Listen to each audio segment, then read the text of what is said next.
नमस्ते प्यारे परिवारों। आज हम आपको एक ऐसी कहानी सुनाने जा रहे हैं जो न केवल दिल को छू लेगी बल्कि हमें जीवन के महत्वपूर्ण मूल्यों की भी याद दिलाएगी। चलिए आपको एक अच्छी कहानी सुनाती हूँ, ईमानदारी और मेहनत की। यह कहानी है रामू की, एक साधारण किसान की जिसकी ईमानदारी ने उसके जीवन को बदल दिया। ये कहानी है रामू की, एक गरीब किसान जो एक छोटे से गांव में रहता था।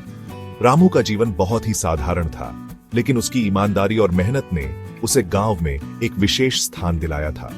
रामू अपनी ईमानदारी और लगन के लिए जाना जाता था। भले ही उसकी फसल अक्सर बर्बाद हो जाती थी, वह हर दिन सूरज उगने से पहले उठता और खेतों में काम करता, लेकिन उसकी मेहनत का फल उसे कम ही मिलता था। एक दिन जंगल में लकड़ी काटते हुए रामू को एक चमकता हुआ संदूक मिला। यह संदूक बहुत ही पुराना और रहस्यमय लग रहा था। उसने उसे खोला तो उसमें सोने और चांदी के सिक्के भरे हुए थे।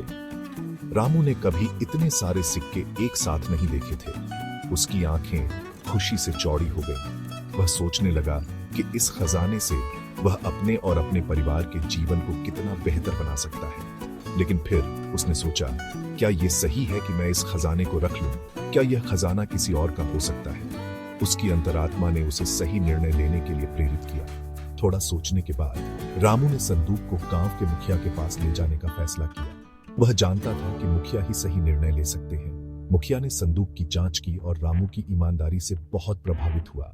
उन्होंने रामू की प्रशंसा की और कहा कि यह खजाना शायद किसी राजा का है। उसने कहा, रामू, यह संदूक शायद किसी राजा का है, इसे उसे वापस कर देना चाहिए। मुखिया ने रामू को राजा के पास जाने की सलाह दी, तो रामू और मुखिया संदूक लेकर राजा के महल गए। महल बहुत ही भव्य और विशाल था और रामू ने पहले कभी ऐसा कुछ नहीं देखा था। राजा ने उनकी कहानी सुनी और रामू की ईमानदारी से खुश हुआ। राजा ने कहा, रामू, तुम्हारी ईमानदारी ने मुझे बहुत प्रभावित किया है। राजा ने घोषणा की, रामू, तुम्हारे जैसे लोग कम ही मिलते हैं। यह खजाना अब तुम्हारा है। मैं तुम्हें अपने गांव का मुखिया नियुक्त करता हूं। रामू की खुशी का ठिकाना नहीं था। नम्रता से रामू ने खजाना स्वीकार किया और उसे गांव के विकास के लिए इस्तेमाल किया। उसने गांव में नए स्कूल, अस्पताल और सड़कों का निर्माण करवाया। जल्द गांव फला फूला और समृद्ध हुआ।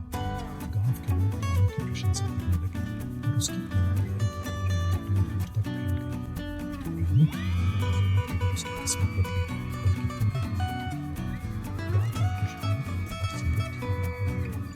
तो कहानी की सीख है, ईमानदारी और सच्चाई से भरा हुआ खजाना ये हमें केवल सच्ची खुशी और सम्मान देती है, बल्कि हमारे समाज को भी बेहतर बनाती है। सच्ची खुशी और सम्मान देती है। जब हम ईमानदारी और सच्चाई के मार्ग पर चलते हैं तो हम न केवल अपने जीवन को बेहतर बनाते हैं बल्कि दूसरों के लिए भी एक प्रेरणा बनते हैं। इस दिल को छू लेने वाली कहानी में मेरे साथ जुड़ने के लिए धन्यवाद।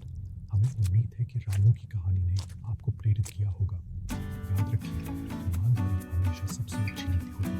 अगली कहानी में मिलते हैं। तब तक सच्चाई और ईमानदारी के मार्ग पर चलते रहें।